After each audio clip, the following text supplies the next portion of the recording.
of course, it's time for us to delve into what the newspapers have. My first guest is seated, still waiting for the second guest to come in. And this man represents the NPP, and he is a very, very, very vocal. Not just being vocal, but he's a deep person, and he's very intelligent. Dr. Ezekiel Ajekum. Good morning. Of course, I have to give you. Good morning, Rosemary. And a big thank you to your brother, Esquire Ajekum, for the support that he gave to me when I was having my project, The Sound of Music. I would say, and I decided to say it on TV, it's not everybody who do this to for somebody that they've never met. So thank you so much, Esquire. I'm super grateful. Esquire Ajekum. Thank you. I'm that grateful. All right, so we have some of the stories from the news portals. We'll quickly read what the newspapers are reporting, and then we delve into our topics for today. But I want to get as interactive as possible. So do send in your messages to us, and let's get very interactive today. Send in all your comments, okay? We can't wait to hear from you. The Daily Graphic newspaper, that's the newspaper I'm starting with, Daily Graphic. Extreme poverty increases, says World Bank. Apathy towards official corruption worrying, GBA says so.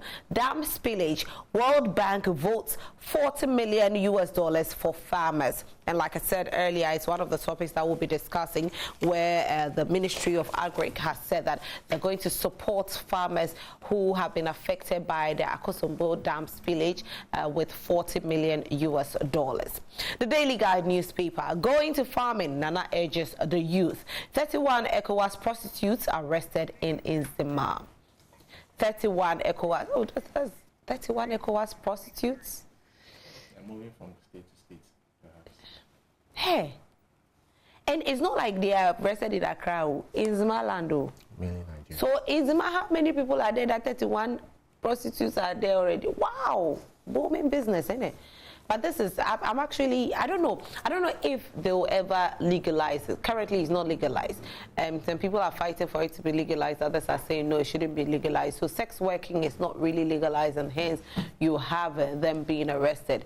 But, you know, sometimes there are places like the cantonment, and there's this place around the Lagos Avenue. Yeah. See that stretch? Hey. That one there is a booming place, too. Wow. But the police is always driving around, so that place you can't arrest there. Or they have warrants. They are specialized. Dummy slums NDC lies on Galamsey. 1 dead, 3,300 displaced in Mankango floods. I'm saddened by your pains, Baumiatu flood victims. People were saying that he's not speaking now. The vice president has spoken finally, and he's saying that he's very saddened about what has happened to the people of Volta. Van Vicker, wife, celebrates 20th anniversary. Wow. And she still looks very young. You think she's probably like, well, like some 25 years like myself. Police interrogated Mobat's wife 3 times. Iyabo Ojo says so. I aborted pregnancy for Justin Timberlake. Britney Spears has spoken. Hey, but it looks like these white people, it's like everybody is speaking. I'm doing the Daily Guide newspaper. The Daily Guide newspaper. It's like the white people, it's like the era of spill it all. I'm trying not to spill it all. Everybody is spilling it all. Jada Pinkett is spilling it all. Say all sorts of things about Will Smith. I don't know how Will is taking it. And then what? Britney Spears too comes to say that she aborted pregnancy for Justin Timberlake. I see. Kudos to them. Eh? The Ghanaian Times newspaper. That's the next newspaper we are reading. President launches Youth in Agriculture for Sustainable Employment Projects. Government to sanction businesses over violation of human rights. Arrest prosecutes powers behind Galamsey. GBA appeals to government. 4 private labs closed down in Accra for failing to meet required standards. And this is where I say the law is working. Why will you have a laboratory and you can't meet the required standard? Have you ever gone to a lab, had a test done, and you get the wrong result? Well, it's happened to me before. Have you? You're a doctor. Let me ask you this. Wrong result. So we have what you call false positive and false negative. Okay. So not necessarily wrong, but that's the terminology. So false positive is that, for instance, your lab is supposed to actually, in actual sense, read negative or like contrary to something. But then the lab comes and it's positive. So that's false positive. And false negative is when it's actually supposed to be positive, but the lab comes as negative. So that's false negative. And it happens. Not necessarily sometimes the doing of the laboratory technicians, but reagent concentration, calibration of the machines and all that feed into it. And sometimes the state of the sample you are testing, is the sample adequate? Is it too much? Is it too small? You know, so all those things come in. Not necessarily someone is trying to cut corners. What about, giving you somebody else's results? It's that comes with wrong labeling. Let's say the person is overwhelmed. I have about 10 people to attend to. We take samples from those persons, especially blood samples. And I'm in a hurry, the pressure is mounting on me. I take your sample and I go and ask for someone's name to write on the bottle. So not necessarily a wrong result, but the wrong labeling will give you someone else's results instead of yours. And then you end up taking medicines that you're not supposed to take. Well, if it happens and indeed something is found out and no one is able to trace to know that indeed something, a mishap happened, then obviously the doctor is more inclined to work with what he has seen. But we always, as we are taught in medical school, 80% of diagnosis is not from laboratory. 80% of diagnosis comes from my interaction with you. If you come and you complain of something, I'm attending to a human being, not, in quote, a laboratory. So by the time I'm done with you, I have in my mind, I'm firm in my mind what actually I'm dealing with. The lab comes in to support what I'm doing, not direct necessarily what I'm doing. I'm speaking to my patients in 80% of the cases, as we are taught in medical school, you're supposed to find out what's wrong with your patient. The lab, sometimes medical legal reasons, the fact that someone can take you on. So you need to just... And sometimes when you are speaking with some of the doctors, the Gen Zs, they actually start Googling the symptoms. I don't think it's about Googling. It's about what? But it happens, right? I've experienced it where I started saying, oh, I have headache. The person said, wait, let me check. You have stomach? Yes, okay, let me check. Google and say, okay. So I doubt the person was trained in Ghana. Our training is so good. We have very, very good lecturers, very good senior colleagues who, by the time you are done with medical school and pass your exam, the graduation is not the day you are happy. The induction is not the day you are happy. The day you are happy is when you finally see your name on notice board that the school has cleared you to become a doctor. That's the day. So, if you are trained in Ghana, you are short of quality. Fantastic. The Business Finder newspaper agreed to absorb 200,000 youth for lifetime vocation to foster food sufficiency. Dr. Baumia donates 160,000 Ghana cedis to displaced victims of dam spillage. Ghana must enact structural reforms for long-term growth, says Laporte. And that'll be it for the Business Finder newspaper. The Daily Statesman newspaper is the next newspaper and is the final newspaper. Yes. Samira, NPP needs a winnable candidate. And of course, we know that her husband is vying to become the flag bearer of the new Patriotic Party. And so she's spoken that, the party needs a winnable candidate so they can break the 8. And I think that she's saying this with regards to the fact that you guys should vote for my husband because he is a winnable candidate. 5 million Ghana cedis to fix roads affected by Akosombo Dam spillage. Embrace opportunities in agriculture, President charges the youth. 800 suspects, 135 cases in Galamsey trials. And that'll be it for the Daily Statesman. Let me see if there are some stories in here I could quickly touch on before we go into our main topics. Okay, I think I've read almost everything here. That'll be all for what the newspapers have for us. And like I said earlier, we have some topics that we are delving into. And of course, one of the topics happens to be the ex-president, that's John Dramani Mahama, who yesterday took to social media, his Facebook to be precise, and did say that there should be a declaration of state of emergency for the people of Volta region, especially those who have been affected by the spillage of the Akosombo Dam. He said this is more serious than we think, and hence a state of emergency and more action going in there will help salvage the problem and also will help bring the people back to their feet. Let me start this with you, Ezekiel. Of course, our other guest is not here yet. Your take on it. Good morning once again, Rosalind. Good morning to your fantastic crew and everyone home office who has taken time off, the early morning to be with us. Definitely, let's start also by sending our heartfelt empathy and sympathy to the affected persons in the 9 districts concerning the spillage of the dam. Thinking of how people have lost their livelihoods, their homes, and the displacements, actually. Sometimes when you travel and you are even in the best of hotels, there's no place like home, as we say. So no matter the settlement that might come in, I believe people will not feel at home as much.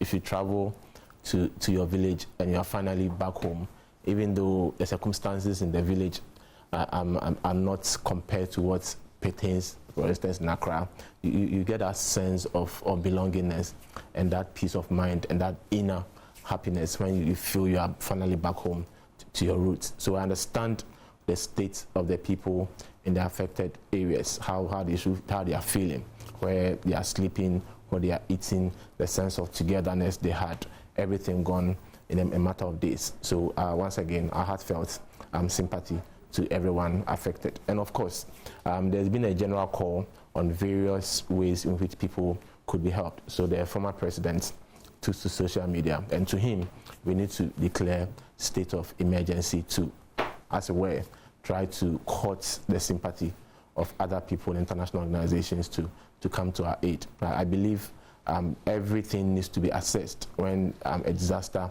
strikes, we need to properly do a surveillance to know the impacts of the damage and what needs to be done. Maybe he's right, maybe it could be too early, because government needs to properly assess what is happening.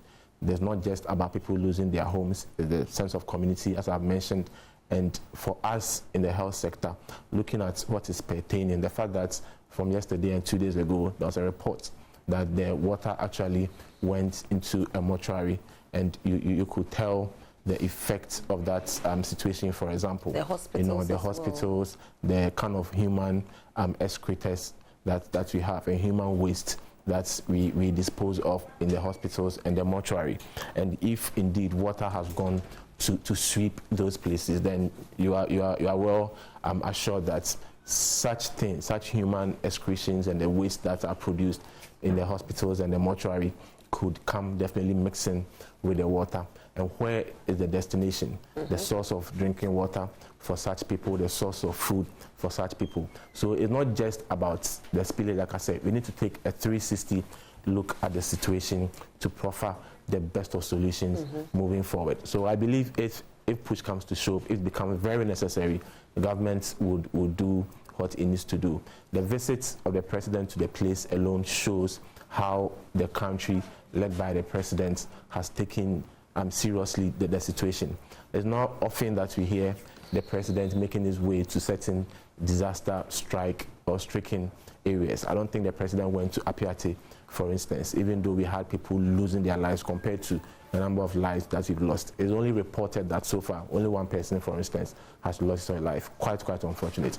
But comparing the lives lost, for instance, from this spillage to what we had in Apiate, Apiate definitely had higher number of deaths compared to this. But the president went there.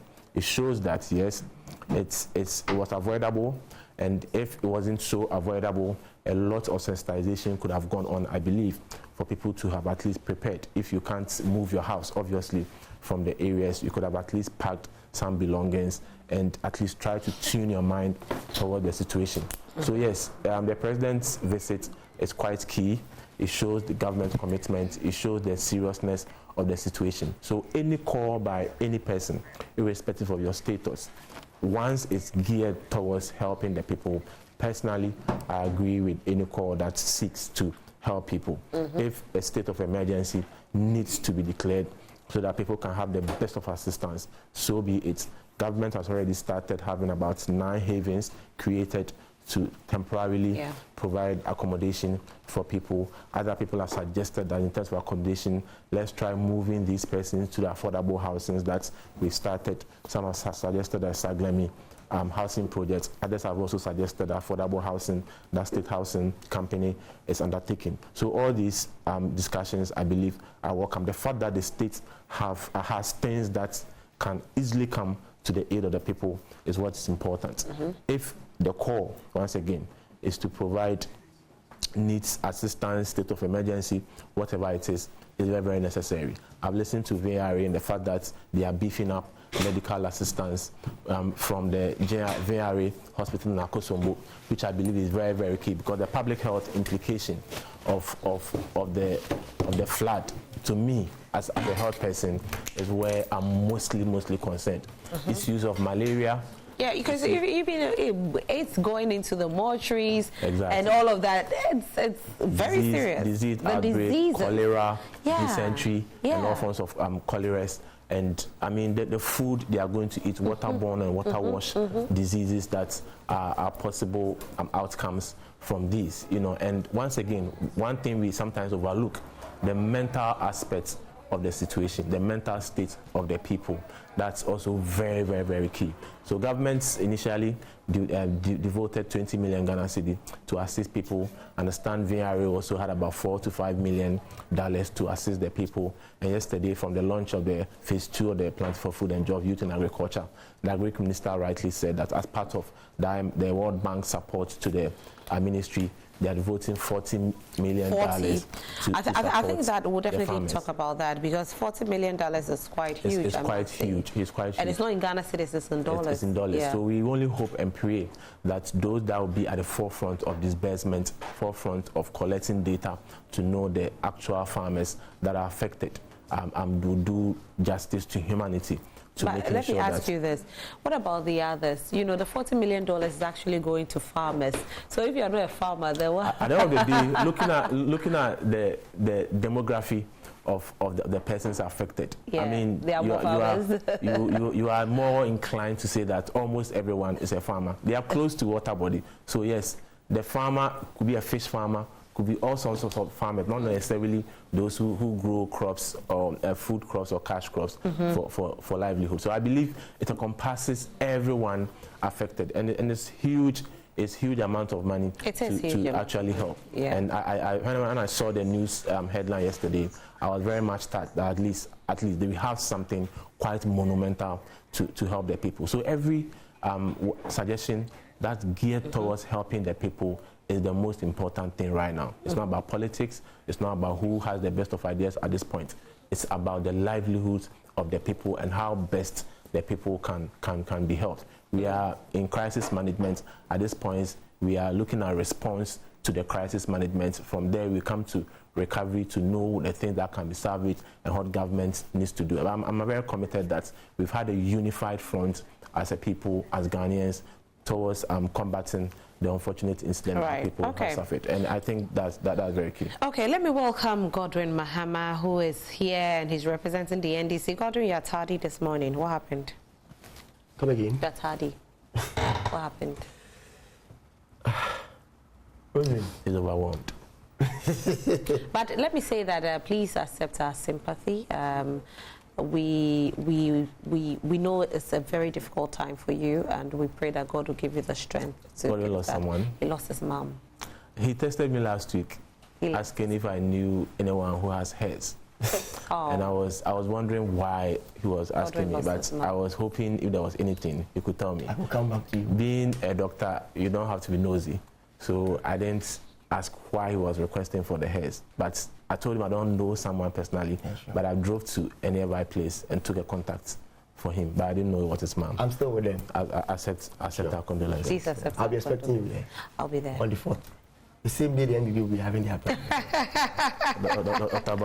I need to bring your attention to that, so that you know that there's a major event from the government on that day. We know, and I might be working. whatever the case may be, just let me know. I will. We also have other topics that we have to delve into. Ghana Water Corporation Limited has spoken about the fact that there are some buildings in the Wejagbawe area where demolition will have to take place. This is because they feel or they know that where the buildings are could affect the water bodies in future. Hence, the demolition exercise will have to take place. But the people in these areas, or the people who own these buildings, are not too happy about it, especially looking at how economic times are and saying that they've put everything that they own into building these properties of theirs, and now they have to lose it and start life afresh again. They are pleading with the government to do something about it. But then you also look at it again and you compare what has happened in Akosombo, that Akosombo Dam spillage that went into the Volta, and you say, okay, so if these people were told that move away from that place, what would they have said? Now, if these people will say that the people of Baweweja, whose buildings have to be demolished, are saying that they are losing their livelihoods, what does the future hold for them? Well, let me start with you, Godwin, since you just came in. You've heard about it, haven't you? That of the Wejagbawe. Sure, I just read about it. Okay. Yes. What's your take on it? Rosalie, let me take this opportunity to say a very good morning to your viewers. Good morning to Ezekiel and yourself. Rosalie, you see, this particular Weja issue has become perennial, and I think almost every time they spill the Weja dams, they find most of the buildings submerged in these floods. The issue is that in as much as the government would want to demolish buildings on the waterway, one thing I keep asking myself is, how come the buildings even were there in the first place? Who gave the permits? Who gave the permits? Who allowed them? Because Ghana, I know, when you get to the assemblies, within the jurisdiction of the assembly, if you want to build, you need to have your building plan, take the building plan to the assembly, seek for a building permit.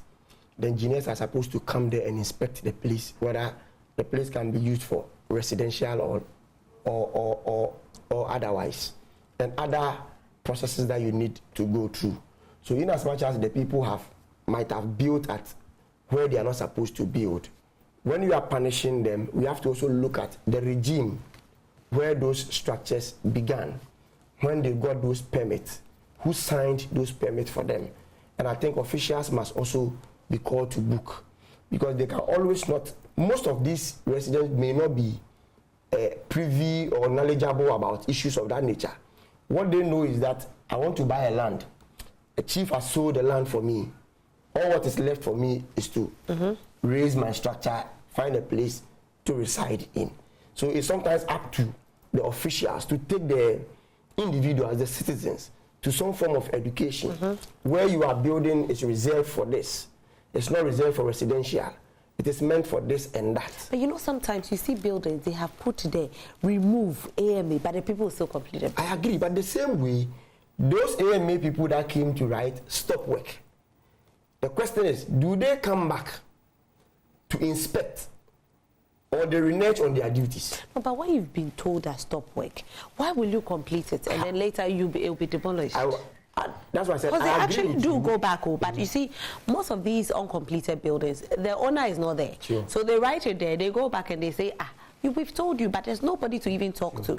And the people will still complete the building. And then later, when government says we have to demolish, we blame somebody else. No, you see, it's a whole complex of problems that if you want to look at it, and you want to look at just in one direction, I just said it's one it wouldn't help. Because you see, most times or sometimes, you realize that this engineer at this assembly will be the one signing the permit for me.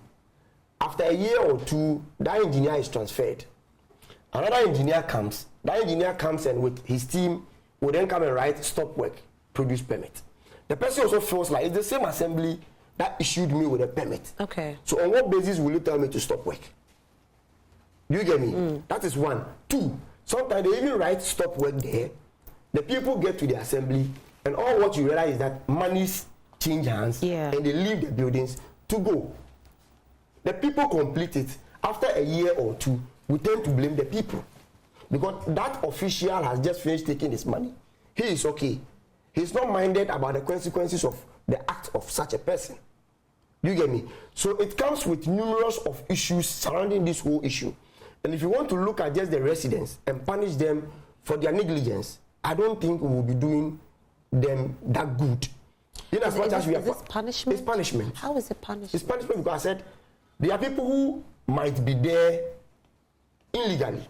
They didn't get any permit from any place. Those ones are separate issues. We can talk about them. But there are others who have also gone for permit. But when we say punishment, then we are trying to say that what GWCL is doing is bad, or GWCL is targeting people and trying to destroy them. No, but what the GWCL is saying, that's Ghana Water Corporation Limited, is saying is that there are reasons, and that's why I tied it to the dam spillage. There are reasons. Now, we already mentioned that they actually made an announcement that these people should move. Maybe they didn't have anywhere to move to, so they stayed until this has happened. Will you rather stay until something happens, or you just move? Because when you have the mindset that I am being punished, what happens is that you don't move. You think it's the government. There's something will happen, you say, oh, the government didn't do anything about it. What I'm trying to say, you see, Rosalind, the people who have officially gone for permits from government to build, if you want to demolish their structures, there is a way you have to go about it. Okay. And there is a way at the end you have to also compensate the people. Okay. As for Ghana Water, they are not the institution responsible for issuance of permits.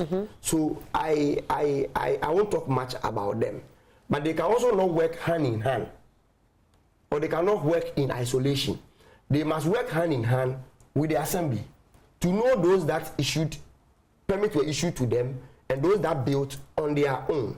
Such people can be taken away from those people that did not get any permit. Be assured of a possible compensation. Okay. You get me?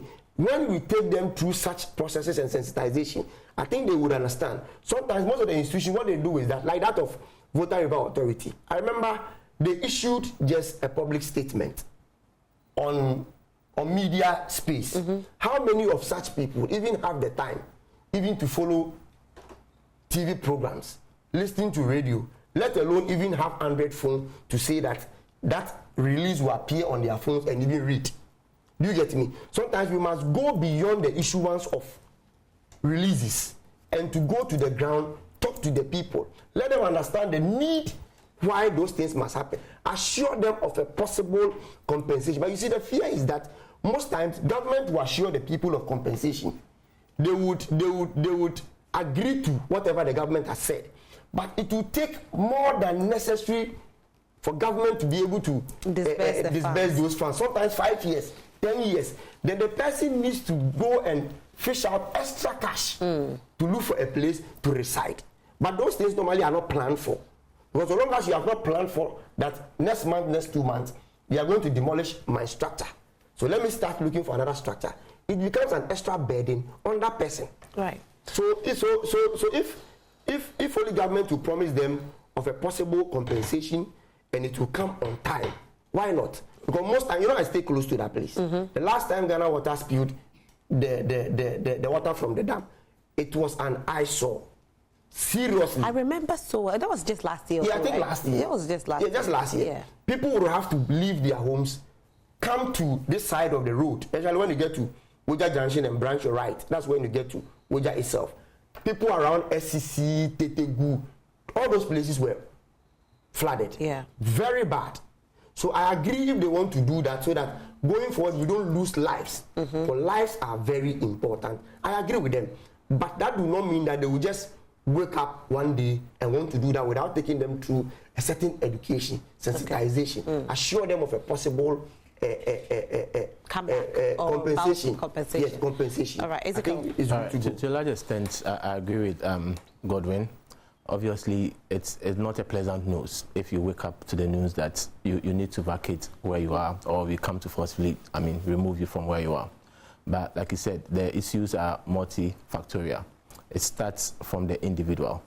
We don't just buy lands. We've been educating people. There's been a lot of sensitization in the media that before you buy lands, even if you can, or the best way is to go to Lands Commission, have a chat with them, tell them where the land is, give it a description of the place. They will advise you. For all you know, it's government lands. For all you know, there's some disputes over the land. For all you know, there's another case pending on the land. Then that would guide you whether to go ahead or not. a lot of people residing on places that they are not supposed to reside. Give them an example. You know, government, when President Kufuor was constructing the Achimota to Ofankor Road, he gave some allowances in between the roads for future expansion. And the understanding is that he actually compensated people along the stretch from Ofankor barrier up to Nsawam. That definitely there will be future expansion, looking at how busy that stretch of road is. So people along the road actually were compensated. And as wicked, in quotes, as we are, some people took their monies and resold the land to other people. Wow. Yes, so when government was about expanding the Ofankor stretch to Nsawam, people's houses needed to be demolished, only for people to find out that those places were already compensated for, and those they bought the land from actually sold a compensated land, which in a quote had become government property to them.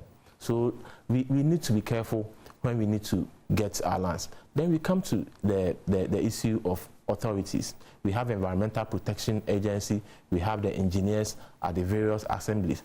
How do we give permits for people to build? Like you said, the assemblies are there. Even if you skip them to start your buildings, they have eyes and ears on the grounds. They will definitely fish you out. And like you said, you'll just come, write or inscribe on the property to produce permits. And the next day you see that, yes, the stop work has actually means continue work. It's been covered. They plaster it. Exactly. So the time comes, like we are seeing now, we've had perennial spillage of the Wager Dam, and the consequences thereof is being discussed in the media, at homes, everywhere. And we see the magnanimity of such situation recurring all the time. Now, we need to protect our water bodies. We are dealing with Galamsey and its effects. Ghana Water has warned that at a point, if we don't take care, we would have to come and import potable water to drink. It means that we need to be very, very much focused in protecting what we have, especially potable water. There's no way we can do it. It can do without water. It can go without food for days, but can you go without water? So yes, then it stands to reason that the call to protect the space from encroachment and human activities that could once again spill waste into the source that we drink from would need to be protected for future at least generations. However, we need to do things with human face, and doing things in human face means, like my brother said, there should be education on the need to make sure we safeguard the territories of our water bodies. And when the education goes down, what government needs to do, government needs to do it. If people need to be compensated, people need to be compensated. If people acquire the land illegally, do you think when they compensate, the people will stop complaining? The complaint will not come, but once the compensation is made and the explanation is given you, and you come to understand that we are not doing it because we want to punish anyone. We are not doing it because we want to inconvenience anyone, but it's for ourselves and our own good. Aside the fact that we need to protect our water bodies, in an event of spillage, just as Godwin has described, we see the effects people go through. And I'm always worried about the health aspect of it that we mostly overlook. We're in this country when cholera outbreak broke, and we had about 200 Ghanaians dying from cholera. And these are some of the precipitating factors. Water spilling, our places of convenience getting flooded, and the human excreta waste mixing with our water and our source of food. And we see people fetching sometimes even bad water to irrigate fruits and vegetables along gutters and water paths. We go back and consume these things. We are battling with typhoid all the time. We are battling with diarrhea and diarrhea diseases all the time. So we need to educate the people, give them once again a whole 360 degree of why those things are necessary. And when those things are done and the compensations come in, it's never in a good taste. Relocating, trying to, even if you have the monies these days, where are you going to get a new place to start life on all over? So we understand what people are going through, and we understand the state or the mental state and the state of reasoning at this point. But what is the best way for us? Are we doing things to satisfy our personal interest, or we need to look at the holistic Ghanaian interest, which I believe supersedes all other interests? But once again, the right things need to be done. And we need to go back and ask questions. Who are these issuing officials who give permits for people to build along water bodies, along our roads and all that? The assemblies need to be up and doing. Let's not look at our self-interest to issue permits to people to do things illegally for the same people to have the consequences thereof the following. But it's strange how humans we are. So we go and sometimes we are told that, oh, where you are putting up your building is not allowed. Can I pay you? And then they pay. And then when they are told to demolish, there's a problem. It happens sometimes. Can I pay you how? Oh, you know, sometimes pay your way to build. Okay. You know what I mean? Yes. Sometimes they go and they are told that where you have bought the land is a place that it might be demolished, or is a place that we don't have to put up building. And they pass the back as, you know, go through all sorts of things, do some payments, and they get a permit. Exactly. I mean, it's quite well. That's why I said we need to be, I mean, responsible. Like we say, ignorance of the law is no excuse. So you might, I mean, pass somewhere, cut corners to get things done today. The next years to come, maybe you might not be there. Your children will come and inherit those places, and they'll be comfortable. My parents left me some properties, and perhaps that's the only source of property they might have from inheritance from their parents, only for them to be, I mean, come to reality with what the situation actually was. So let's keep educating people on acquiring these properties, what you need to go through. The Lands Commission is there. Kindly make a trip there. Have a discussion with them. There are a lot of lands around which have a huge legal battle going on over those lands. If today I'm having a legal battle with Godwin over a piece of land, and the land at this point belongs to Godwin, and I come and I win the court case, irrespective of what you've had with Godwin, it becomes null and void because I'm the actual owner. The court might prescribe ways to, I mean, getting my lands back, but at the end of the day, you are the one going to suffer. When two elephants fight, we say it's the ground that suffers. So let's be much more open when we want to get properties. We understand the excitement and the enthusiasm and the fact that we need to get things done early in order not to, I mean, go into the little savings you've made. But doing the right thing today, going through the little inconvenience to get the right things done today would avail much opportunities and mental satisfaction to come in the near future. Same way we need to make sure that state institutions are up and running. Environmental Protection Agency, these are the places that need to be protected at all costs. Ghana Water Company, what have you done with the people? Because once you are with the people, your source of water that you purify for us to drink is within a community. The people become stakeholders because they would also at a point try to protect the property for you. So what engagement do we have with these people? What kind of education do we have with these people? And National Commission on Civic Education, these are some of the things we need to educate people on. Property acquisition and what actually goes into it. So it has to be a holistic approach to these problems in order to, I mean, prevent such occurrences in the near future. You at home, Kano, I'll let you make your point. Let me just urge them to send in their messages. Please send in your messages to us.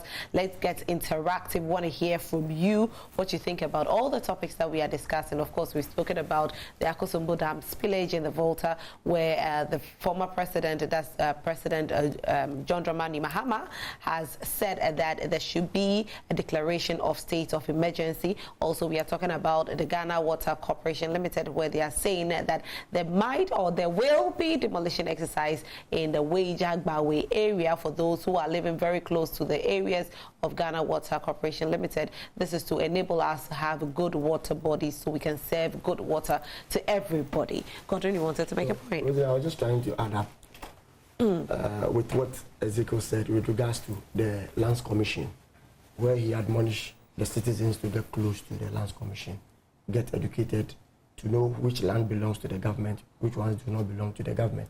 Those ones that are under litigation and those ones that are free. I agree with him, but you know, when you go to every institution as well, they have the public relations department or corporate department, depending on how they have titled their portfolio.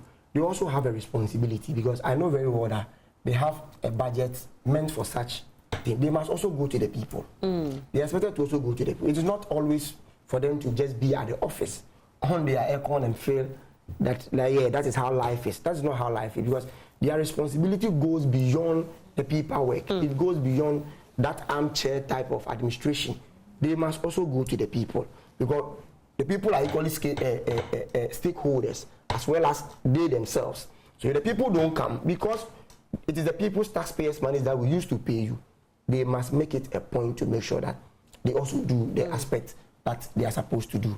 And Rosalie, I also want to tie my voice to the voice of that of His Excellency John Dramani Mahama, calling for a formal or an official declaration of state of emergency for those jurisdictions that are affected by the Akosombo Dam spillage. Rosalie, you see, I believe strongly that that call is coming at the right time. Because if you read the statement he made, he tied it with the current economy of this country, where the government has made us to understand that we don't have money. There are most things that the government is supposed to invest in that today they are all at a standstill. Most construction are not going on anymore because the government claims we don't have money. So the reason why he did that is that immediately you declare state of emergency, the tendency that we will have bilateral and multilateral countries coming to our aid is support is very important. But if you want to rely solely on this economy that has already crashed, if you don't take care, we subject those people into hardship. What is expected of them to get, they may not have it. It is good they have declared a $40 million sort of seed money from World Bank to support the people. For me, it is good, but the fact is that until disbursed, let us hasten slowly. Because let me give you an example. He made mention of that of Apieti. Go and look at the timelines they give to Apieti. Where is Apieti now? It is still uncompleted. But it's still ongoing. I agree with you. I'm looking at the timelines. That is why I'm trying to let you understand that the mere fact that somebody declares that let us give this money to these people do not mean that the money has been delivered. It will be good that they walk their talk. Now, isn't this a step in the right direction? Would we rather have had them not say anything at all? Because once they say they will, even if it takes 1,000 years, they do. No, Rosalie, you see, sometimes timing in everything is very important. I understand you. Timing is very important. But I'm just saying that once they say, because this is not money from their pocket, this is accountable money coming from World Bank. So definitely they will have to account to World Bank how it's been disbursed, right? Rosalie, I have told you that the declaration is in the right direction. Okay. But it is up to you, myself, Ezekiel, to make sure that we keep reminding them and put them on their toes. Because there are instances which I cited that of Apieti for you. You get me? There was timelines attached to it. There was monies available. There were seed money that officially they openly told us that these monies are ready. But they started and the money's got finished, and then they had to rely on individuals and corporate bodies who it's the same thing, because bear in mind the Water River Authority spillage has not come to an end. It is still ongoing. We have been told by Metro that there will still be a lot of rains going forward. So we have not come to an end of it. So far they've declared about 26,000 people being affected by the spillage. The tendency that it will add up is very high. So there's that tendency that if you want to look at the current 26,000 to do your budget into the $40 million, what of going forward should we add up the people affected? There is that likelihood that there will be shortage as well, as you cited out of Apieti. And I'm saying that the declaration, perfect, but let us as citizens, because those monies will not be coming because a government is there. It is coming because of the citizens. So we must make sure that those monies are indeed directed to the right people. The monies are indeed disbursed.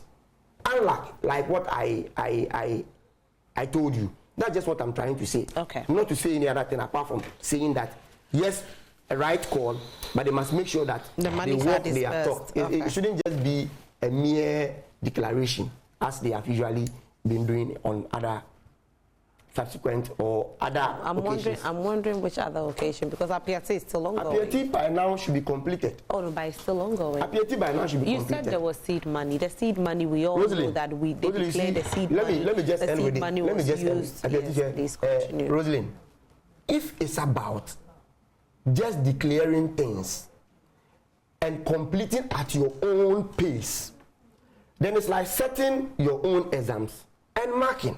Okay. So if you're able to go through the timelines, that is when we can say that you've done well. But you don't sit and say that at any time that we finish, then that will be okay. But we all know it's funding. Rosalind, I agree with you. Exactly. No, how you're saying it. So this, they said that 40 to be disbursed. Yes. Apiati was not like that. So when you bring the comparison, because Apiati wasn't, we are taking 100 million and disbursing it to the people. They were building Apiati, and there was a seed money. When they hit, they came to the corporate bodies and individuals to support. So whatever they keep getting is what they keep using. If they had gotten all the money to rebuild Apiati, and we say that, okay, Apiati was supposed to cost $100 million to rebuild, and they have the 100 million, but they still haven't completed, then we have an issue. But if they said 100 million, but we have gotten 40 million, and we are still receiving, and they have used all the 40, then we can't blame them too much, right? What is wrong if I sit on national television and call on government that, yes, they call to invest $40 million into it's not the wrong, project. There's nothing wrong with no. it. Yes, that is one. Two, what is wrong if I ask you that, let us keep reminding government of their promise? Is there anything wrong with no. it? Three, what is wrong if I ask Ezekiel and myself, that let's make sure as we continue to remind government, tell them that those money should be delivered to the people really affected. What is wrong with that? There is nothing. These are just the things I am calling what for. Is wrong? Finish. What is wrong is when you say that, like Apiati. That is what is wrong. No. Rosalind. So okay, it's fine. Don't worry. It's fine. Ezekiel, you want to say something? Ezekiel is coming again. Once again, I mean, once it's about people and their livelihood. I mean, it's not about politics. So once again, any call that it's people-centered to come and help the people is welcome. Corporate organizations, some media houses have already started calling for help. We need to be Ghanaian at this point. We've done it over the years. I mean, there's that sense of togetherness when it comes to Ghanaians. So we call on the general public, all media houses. This is the time to lower, in quote, the political discussions on these issues, to rather call for a unified front as a people to supplement the efforts of governments to making sure that those that are affected get the needed help. But do you think the $40 million is good enough, Godwin? The $40 million, is it good enough?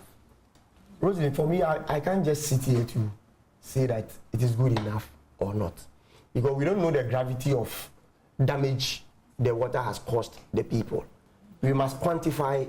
But it's not even everybody, it's for just the farmers. No, but still we must quantify, because we are giving it to them because the water has washed away their farm product, what they have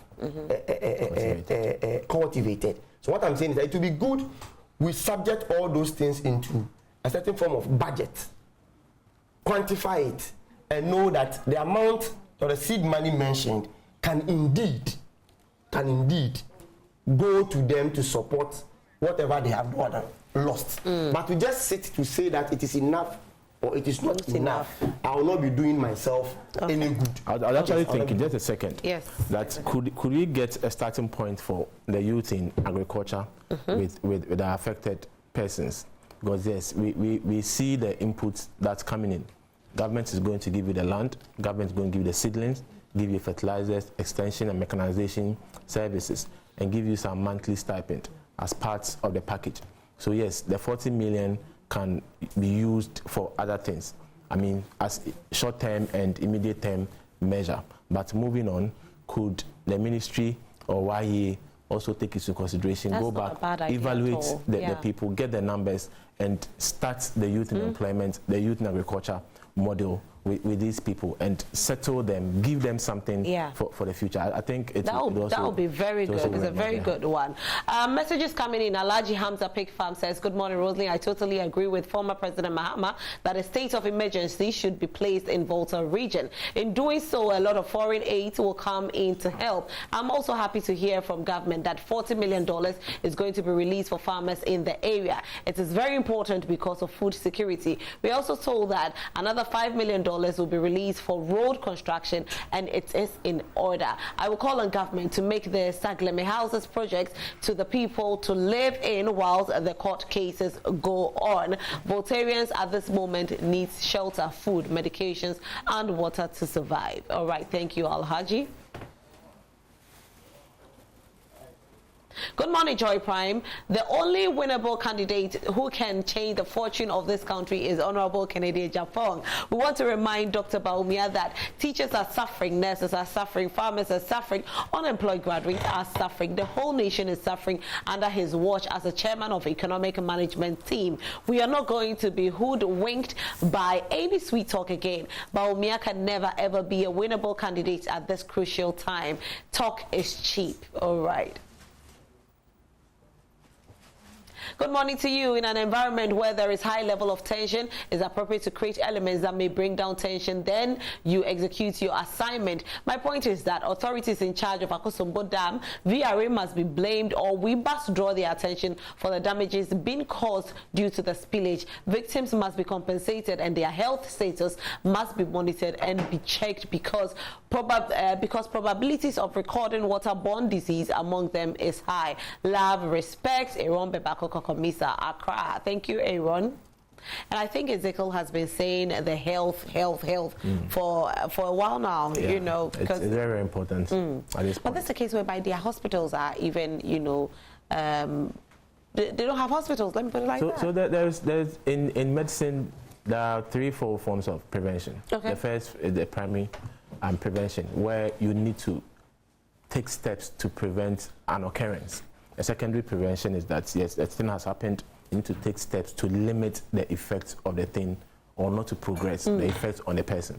And tertiary, quaternary prevention, yes, more about life support at a point of a crucial point. So, yeah, the primary prevention is that we are seeing the sources of waste, the probability of those conditions. So how do we make sure people are not affected? If it's about water, then their source of drinking water. If it's not a potable water, then we need to provide them with potable water. If it's about their foods, their landfills, their farms are already affected. So we need to make sure that we are providing them with good food. If it's about certain medications that can be given to prevent certain occurrences as prophylactic, those things need to be given. So once we take into consideration things that can be done to prevent the conditions, then we might not be talking about the possibility of people getting the infections and the problems and going to the hospital. But at the same time, when push comes to shove, like we said, we have other close by communities that would have health facilities running. So we just need to make sure that at the point of emergency, we have what we need to do to get medical access for the people. All right, another thing to discuss this morning has to do with the National Cathedral. It's in the news again. It's in the news again. I don't know why it keeps popping up. Do you know why it keeps popping up? I think it's we've politicized the whole idea too much, and Ghanaians are right when they feel they do not need certain things at certain times. And I don't think governments would also say that, provided the circumstances we find ourselves today were the circumstances of yesterday, I don't think government would have insensitively still push for some things to be done when we are in a critical moment as this. But when I read the release from the two revered men of God, I actually, you know, I was taken aback a bit, and like you said, the resignation is becoming one too many. So I was actually on a particular show on a Tuesday. Let me give a brief for them to understand what we are talking about. Now, there's a board that was set up for the National Cathedral, and this board actually consisted of high-level religious persons, and we've had some resignations. We've already had Dr. Mensa Otabil resign, and the recent one has to do with Archbishop Duncan Williams and Bishop Eastwood Anaba. Is Eastwood Anaba a bishop? Reverend. He's not. He's not bishop. Okay, he hasn't. He's still Reverend Eastwood Anaba, who has resigned. And these two, their reason for resignation has to do with auditing purposes. They said that they asked that the auditing be done by private bodies, but that didn't happen. Now, yesterday, the board actually, or the Secretariat for the National Cathedral, said that the reason that they have given is not really true, because it was being audited by Deloitte and Touche. And Deloitte and Touche is actually a private body. So this is just being politicized. It's not really the reason why they left. They could have other reasons, but they're just coming out with this reason, which is not true. Now, Ezekiel, you can continue. Yeah, so like the board actually stated, we had concerns from January 23rd by these two revered men of God. The fact that they felt there should be an independent audit into the expenditure of the cathedral, on the cathedral, as at then. And then to them, from what we've read, that all activities on the cathedral be ceased until such audit is done. And secondly, the other reason that the cathedral works should be halted is the fact that, from what we read, the over-politicization of the cathedral, and the fact that a certain political ideology wishes to use it as a tool moving into the 2024 elections. And the board met and said that, well, your call to have an independent audit is already part of the plans of the directors and the trustees. So yes, Deloitte, we all know the stature of Deloitte, a multinational private audit firm who has already been contracted. So the two motions they raised were actually squashed. One, for audit to be done, and two, for the process to be halted, because they believed that the cathedral was going to be a huge campaign tool for the opposition party. And from what we have read, if indeed they are true, then an instance cited by Archbishop Duncan Williams was that he has seen the game plan and parts already being executed. And moving into the elections, he felt it was going to be a campaign strategy for certain people. So he would rather remain neutral. He rather remain neutral, or it needs to be stopped, because if you go ahead and complete it, then the message for the opposition who wishes to use it as a trump card for their campaign, it's going to be there.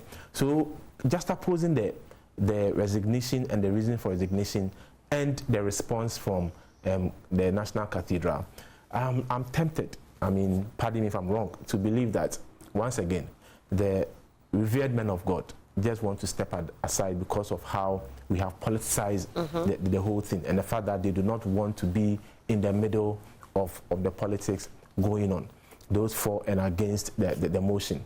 So yes, it speaks to how we need to play politics with everything. We can always have academic discourse, discuss issues and on its merits, without bringing in the angle of politics, especially when it becomes a national issue. Like I sat here today, and I made sure I will not speak on the spillage and go on any political tangents, because yes, it's about people and their source of livelihood and their lives and the health implications of what has happened. So we need to approach certain issues devoid of political colors. But the moment the discussion came in, people who had concerns raised them, and it became a political game.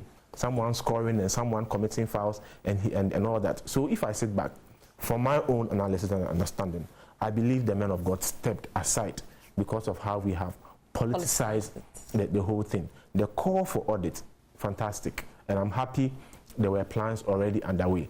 And a private institution, I don't think Deloitte would do, in quotes, a shoddy job to cover up anything if there is any wrongdoing. Had Deloitte even started? Deloitte had started.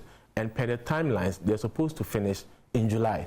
But there were a few delays, which from the communique that was released yesterday, the notice was served to the directors and the trustees that yes, first part of the report, I believe, were given to the board, which they had sent to the trustees. But from the communication, once again, the two men of God were not present at the said meeting in July and September 27th, when they had another meeting to discuss the processes. And the delay occasioned that, yes, we needed a bit of time to conclude the work. And the fact that the cathedral, the authorities were committed to assisting Deloitte to making sure the right thing is done. At the end of the day, as already communicated, the findings were going to be made public. And I believe every Ghanaian, whether you are for or against the cathedral, we all need to know there are certain things that might be going on that the president might not be aware. The audit will bring all those things to bear. Okay. And if indeed there was no wrongdoing, things were duly followed, rights and procedures were actually followed, then we can all have some form of understanding and mental closure to it. The closure to it for the cathedral to proceed. But once again, I believe they stepped aside because of how we have overly politicized everything. And of course, they feel it is not within their interest as men of God who are supposed to be in the middle to be caught up in such a tussle. Okay. So they need to step aside. Right. Godwin. Rosalind, I disagree with the position of Ezekiel that it has been overly politicized. The whole thing from the word go was politicized by the MPP. Why do I say this? The president from the word go said it was his personal promise to his God. After some months, it tends now to become a government project. That is where the whole thing started. So the MPP should not create an impression that it was an opposition party that started with this politicizing of the whole cathedral. 2, when we say something has been politicized, sometimes let us not look at the person spearheading the campaign. We should look at the content and what the person is saying. An example is what the ranking for foreign affairs, Honorable Okujeto Ablakwa, has been doing with regards to this cathedral issue. The fact that he is an NDC do not mean that he is politicizing the whole thing. He is rather helping you and I and citizens, updating us on how progress of the work is ongoing. Is that not so? Also raising the fact that some monies that are meant for the cathedral have not been invested in the cathedral. 2, he's also helping us to unearth individuals who have double identity. Today they have 2 or 3 different biological mothers, which is against the laws of this land. Because one person cannot have Kusi Boateng and the same person is having AKA Kwabna Edu Jemfi. All those names appearing on official cards of his. He has a different name on his driver's license, different on his Ghana card, different on voter card. How can it be so? These are the things Honorable Okujeto Ablakwa is helping you and I as citizens to do. He's just doing his responsibility as an MP. So nobody should let it look like we are politicizing it. It's not about the person. Okay. It's about the content. Okay. So the content is what? Rosalind, let me take this opportunity to thank Archbishop Nicholas Duncan Williams and Eastwood Anaba, Reverend Eastwood Anaba, for such a bold decision. It was long overdue, but they said it's better late than never, because we have been calling for this for a very long time. The whole project has been tainted with corruption, and we don't expect such revered people to remain on the board of trustees, because there are issues upon issues being raised through Honorable Okujeto Ablakwa that till date they have not been able to provide the people of Ghana details of it.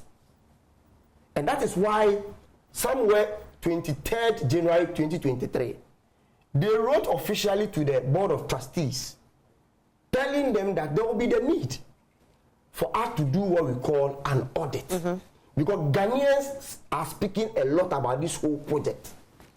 For the sake of transparency and integrity of we those that forms the Board of Trustees, it will be good that we go into auditing of the project so that we can put it openly to the people to know that in all, we have had this amount, we've invested this amount, we've used this, this and that for this. Till date, Rosalind, I only hear of the investment into the National Cathedral through Honorable Okujeto Ablakwa, who has not been mandated and being paid to update the people of Ghana on National Cathedral. Till date, we don't even know how much the individuals, the churches contributed to the National Cathedral.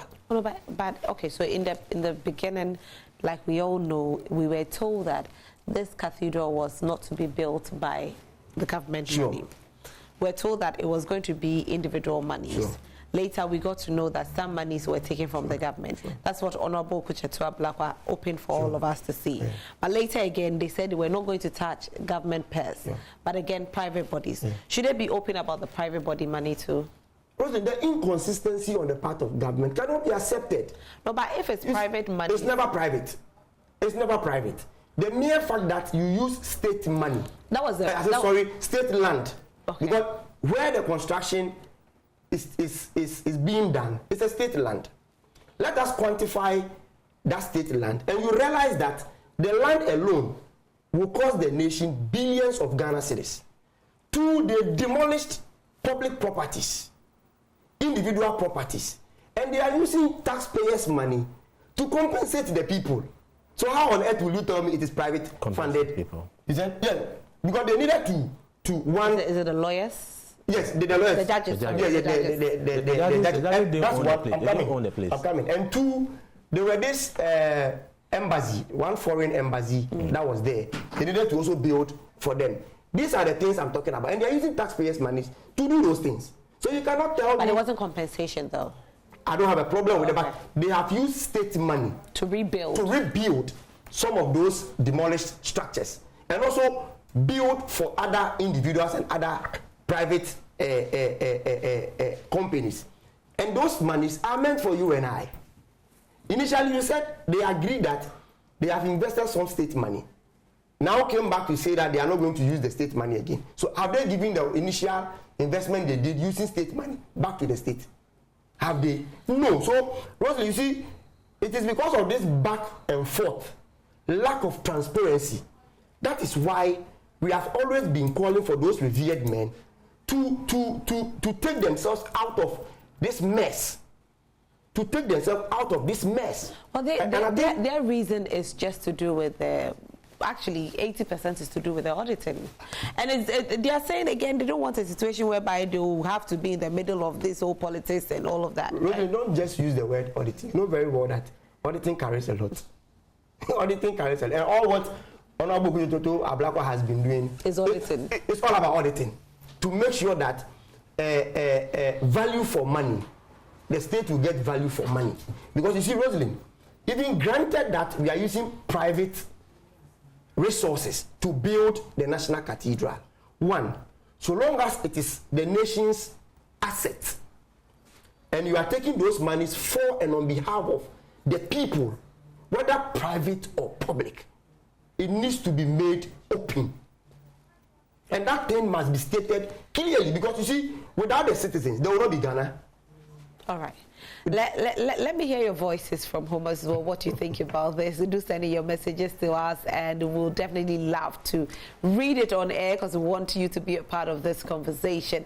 Let me end with it. You see, okay, when you read the statement issued by the National Cathedral Board, specifically on their point 5, they are telling us that Deloitte, after when they began the process of auditing, it got to a time that they were short of funds and needed to stop and go and raise funds to come and continue.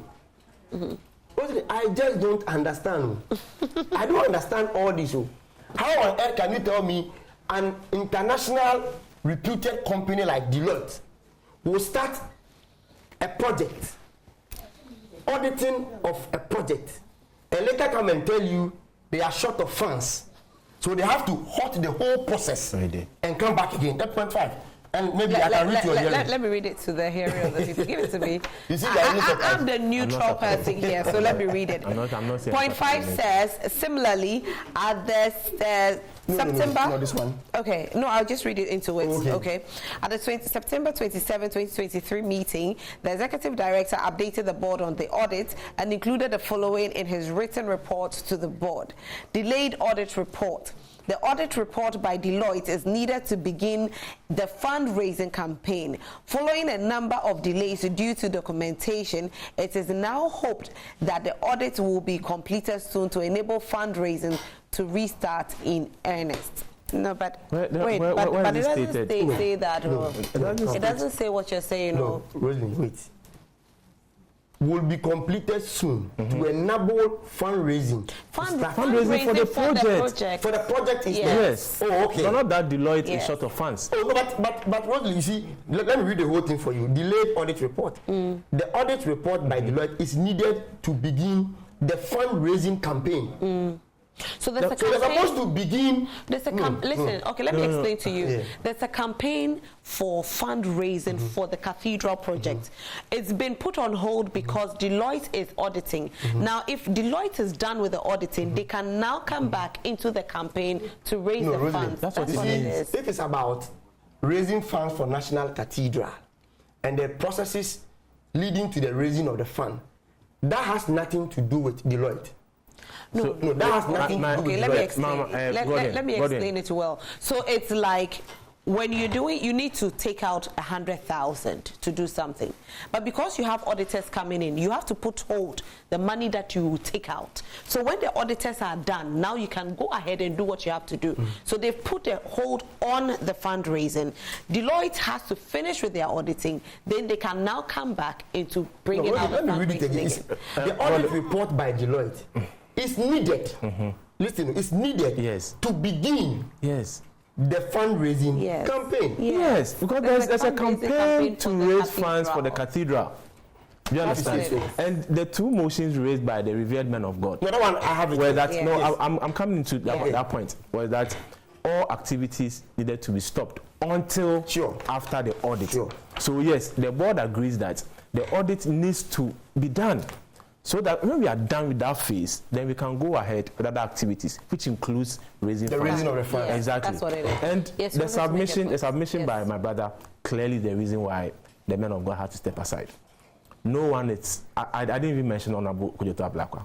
He's the one bringing Honorable's name and what. No, it's a problem. It's a public knowledge. No problem. That's what I'm saying, that the discussion has become politicized, overly politicized. Do you understand? So if I were a man of God, I have a shepherd, I'm a shepherd, in quotes, I have a flock I'm leading, made up of both sides, and even neutrals, and I'm caught up in the middle of such argument. Don't forget, one of the motions they raised at their meeting was that the opposition intends to use the National Cathedral as a major campaign tool, which from the communique yesterday we read, the Archbishop cited that he can see plans of such action. Do you understand? You expect them to flourish in such environments. So I understand their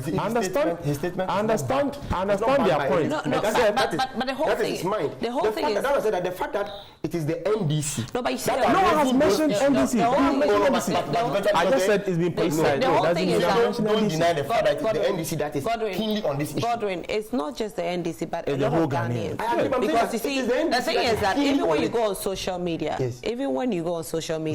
you have so many people who are commenting about the fact that there was a stone that was brought from Israel, there's the land has been left bare, government money, the purse has been touched, and all of that. So it's not just the NDC that's what the NDC that is leading, more or less leading. Okay. So yes, so you are here and you are, putting more ink into the situation. It's not about putting more. This is a fact. Okay. This is a fact. Let Enrico make his point. So once again, overly politicizing everything, and it will set a bad precedent, because tomorrow, if something needs to be done in the interest of the state, and any revered person, community is called upon to come and assist in doing such thing for the state, I think the first thing the person will consider is how politically damaging such acceptance would bring onto his person and his corporate image.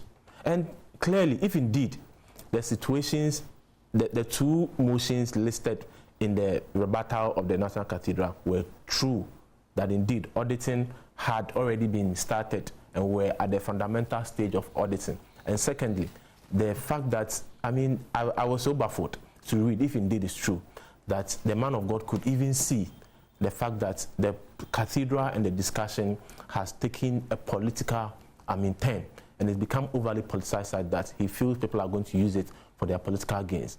And clearly, just opposing the two, they cited their reasons. They might be true or not, depending on what we've read from National Cathedral. Okay. But the point remains that overly politicization of issues of national interest would definitely put people off, and would definitely,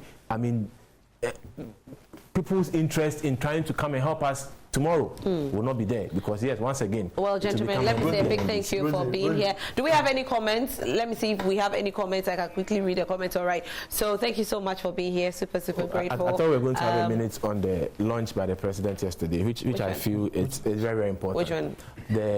The planting for food and jobs, and the fact that it's not part of our topic. I understand, but just a minute. I'll say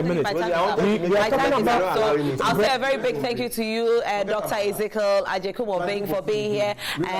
He's representing the NPP, and of course Godwin Mahama representing the NDC. Thank you for being here, gentlemen. Unfortunately, for those of you I couldn't read your comments, I'm so sorry about it. Tomorrow, please, gentlemen, I'm on air. Thank you so much, gentlemen. Godwin, please, Godwin and Ezekiel, please, I'm on air. Thank you very much. And that will be all for News Flash segment. And don't forget that if you want to go to the market and go through all that stress, please don't. Makana Market has got you covered. Okay, so in the comfort of your home, in the comfort of your office, in the comfort of even cruising your car AC, you don't want to go and walk on the sand because you don't want your color to shade. Yeah, Makana Market has got you.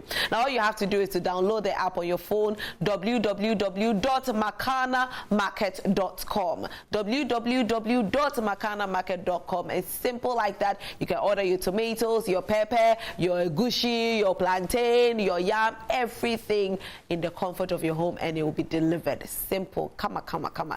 I know my gentlemen, as they are on their phones, that's what they are doing. They are downloading the app, so download it as well. Provide me with those food items for my mom. They will. So that is it. You see, Makana Market. Yes. Okay. Makana Market. You just download it. That's it. You know, Christmas time, place will be busy. Don't go. Be at home and order.